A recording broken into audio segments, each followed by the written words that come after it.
This video is going to address the Emperor Hadrian, who reigned in the early part or part of the first half of the second century AD. Now, Hadrian succeeded Trajan, who was picked by Trajan to succeed him, because with these emperors, what would be called the five good emperors, they would have this practice of not necessarily handing the reign over to their family member, but they would see somebody who they thought would be a good emperor and then adopt them. And so men would get adopted at the age of 40 or 50. So they sort of kept the idea of it being the emperor's son, but it was based on the quality of the person. And Hadrian was probably one of the best emperors of the Roman Empire. Several people have said that. Gibbons, the great historian who wrote the decline and fall of the Roman Empire, said that if he was going to choose any time to live in the ancient world, it would be in the second century A.D. Rome and under this guy, preferably.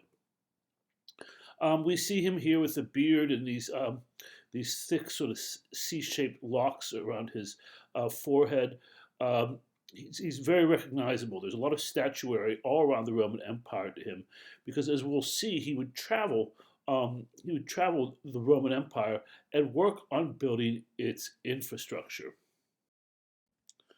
At this time, Rome's at its greatest size ever.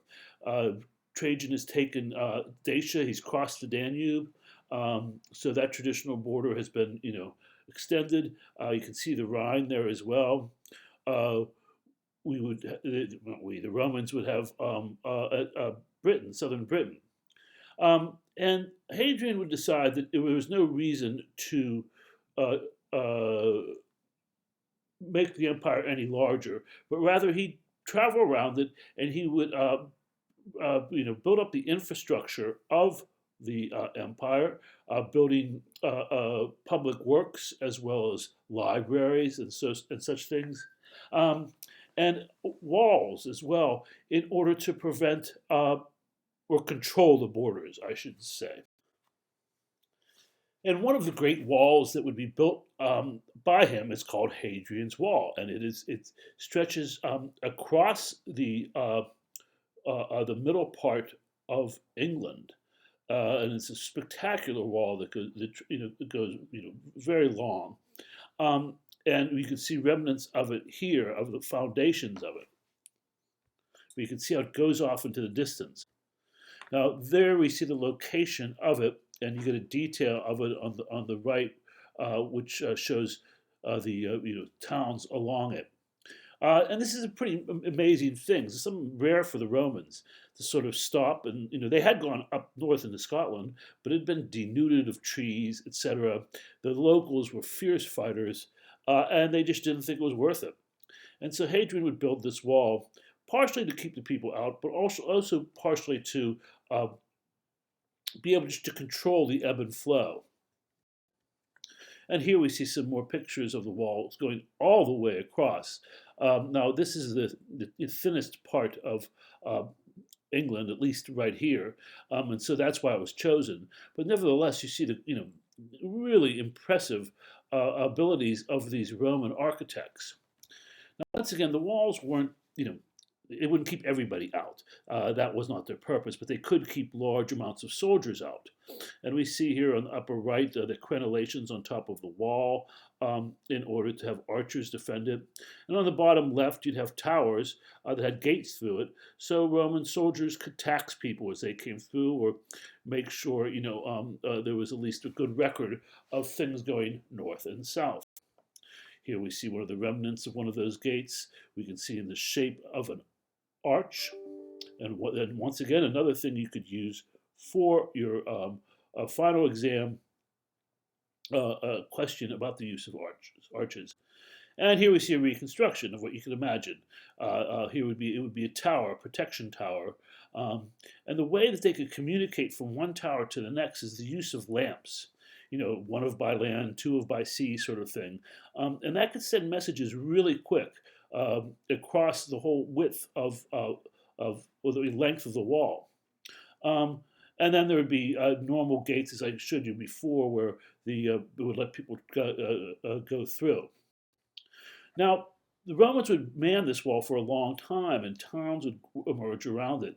And this one is called Vindolanda, which has been excavated since the 1970s. You can see in the upper right, it has the castrum shape. That is to say, it's a square with one road going north-south, the other one east-west, and in the middle, the general's, you know, HQ. But it would grow, and people would be living there for a long time. The soldiers would have families. They'd be living there. They had schools. So we can see on the lower left the hypocaust system for a Roman bath.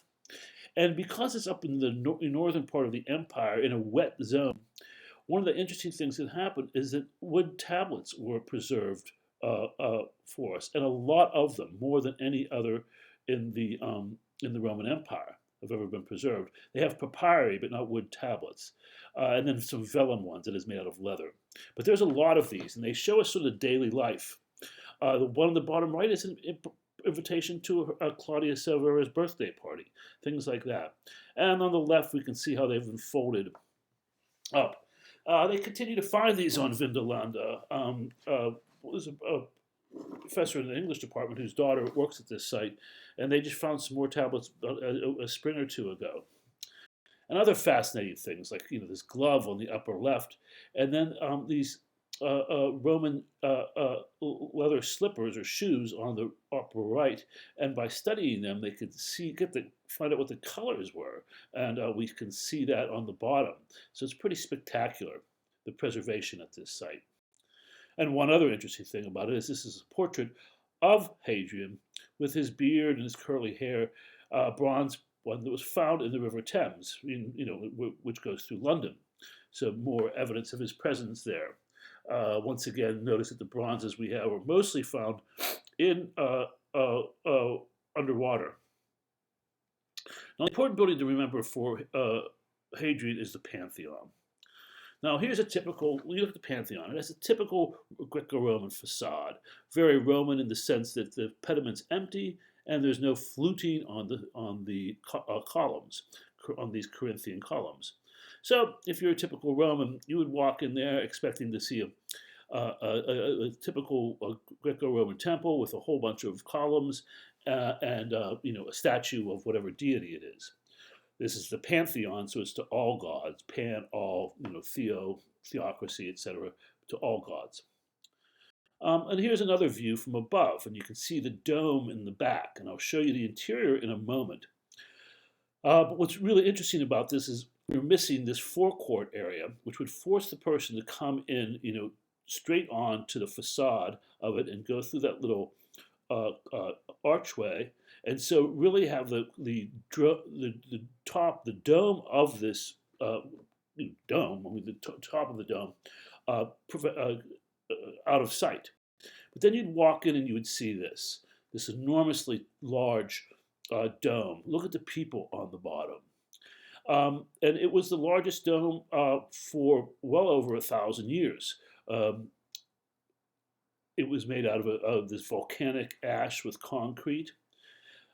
Notice the coffers up on the top. They would do two things. They give texture to the ceiling, but they also make the dome, the top, lighter because they recess into it. And as it goes up, it gets thinner and thinner and thinner.